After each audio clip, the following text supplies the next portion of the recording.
বাসায় মেহমান আসলে আমার অনেক বেশি ভালো লাগে। মেহমানদের জন্য কি কি আয়োজন করলাম সব কিছু নিয়ে আজকের ভিডিওটা সাজিয়েছি।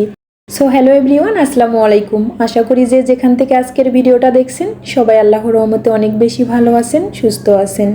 মেহমান যেহেতু বিকেলবেলা আসবে এজন্য আমি কিছু নাস্তা তৈরি করে নিয়েছি অফ ক্যামেরায়। এখানে ছিল বাচ্চাদের জন্য পপকর্ন, তারপর ফিরনি ছিল, চিপস ছিল আর পাস্তা ছিল, আর বড়দের জন্য কিছু পিঠা তৈরি করে নিয়েছিলাম। এখানে চিতই পিঠার সঙ্গে 3 রকমের ভর্তা ছিল। বাসায় মেহমান আসলে আমার অনেক বেশি ভালো লাগে মেহমানদের জন্য আয়োজন করতে। যেহেতু বিকেলবেলা এই জন্য নাস্তা তৈরি করে নিয়েছি। শুধু তো নাস্তা তৈরি করলেই হবে না, বাসাটাও সুন্দরভাবে গোছাতে হবে।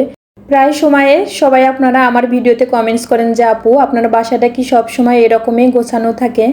হ্যাঁ, আমি চেষ্টা করি যতটুকু সম্ভব আমার বাসাটা সুন্দরভাবে সাজিয়ে গুছিয়ে রাখতে। এই স্পাইডার প্ল্যান্ট গাছটা নিয়ে এক আপু কমেন্টস করেছিলেন যে আপু গাছটা কি আপনি পানিতে নাকি মাটিতে রেখেছেন, একটু জানাবেন প্লিজ। হ্যাঁ, আমি এই গাছটা পানিতে রেখে দেইনি, মাটি দিয়েই রেখে দিয়েছি।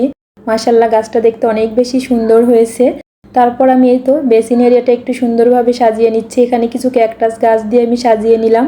আমি প্রায় সময়ে চেষ্টা করি বাসায় মেহমান আসার আগে আমার বাসার গাছগুলো সুন্দরভাবে পানি দিয়ে স্প্রে করা। মেহমান চলে গিয়েছে, সন্ধ্যাবেলা আমরা এখন একটু বাইরে বের হয়েছি কিছু কেনাকাটার জন্য। এখানে আমি বেস্ট বাইয়ে এসেছি লাঞ্চ বক্স দেখার জন্য রিয়ানের বাবার জন্য। তারপর এখানে এই জারগুলো দেখছিলাম, জারগুলো দেখতে অনেক বেশি সুন্দর, তবে প্রাইসটা একটু বেশিই ছিল। যখনই আমি বেস্ট বাইয়ে আসি তখনই আমার মনে হয় যে এখানকার সবগুলো জিনিস যদি আমি বাসায় নিয়ে যেতে পারতাম। মনে হয় যে বাসায় কোনো কিছুই নেই, এরকম একটা অবস্থা। আচ্ছা আপুরা, আপনাদেরও কি এরকম হয়? এই তো তারপর পরের দিন সকালবেলা আমি রিয়ানকে স্কুলে নিয়ে যাচ্ছি। ক্লাসে দেওয়ার পর আমরা সবাই ভাবিরা মিলে ব্যাগ দেখছিলাম। একজনকে একটা ব্যাগ গিফট করব, এখান থেকে একটা ব্যাগ নিয়েছি আমি। তবে ব্যাগগুলো দেখতে অনেক বেশি সুন্দর ছিল। যারা এখন পর্যন্ত আমার এই ভিডিওটি ধৈর্য সহকারে দেখছেন অথবা শুনছেন কিন্তু লাইক দিতে ভুলে গিয়েছেন, প্লিজ আমার ভিডিওটিতে একটা লাইক দিয়ে সম্পূর্ণ ভিডিওটি দেখার অনুরোধ রইল।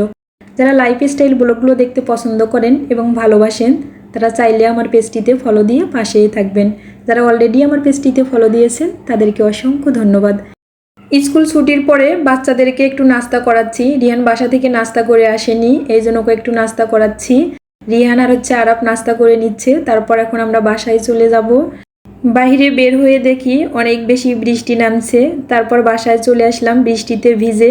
বাসায় এসে আমার রুমের ভিতরের গাছগুলো একটু বেলকনিতে বের করে দিচ্ছি। আমি যখনই বৃষ্টি নামে তখনই চেষ্টা করি যে গাছগুলো রুমের ভিতর থেকে একটু বেলকনিতে বের করে দিতে, তখন পাতাগুলো দেখতে অনেক বেশি সতেজ এবং সুন্দর লাগে। তাহলে আজকে এ পর্যন্ত, নেক্সট আরেকটা সুন্দর ভিডিওতে আবার আপনাদের সঙ্গে কথা হবে। সে পর্যন্ত সবাই ভালো থাকবেন, সুস্থ থাকবেন, আমাদের জন্য দোয়া রাখবেন। আপনাদের সবার প্রতি শ্রদ্ধা এবং ভালোবাসা রইল। আল্লাহ হাফেজ, আসসালামু আলাইকুম।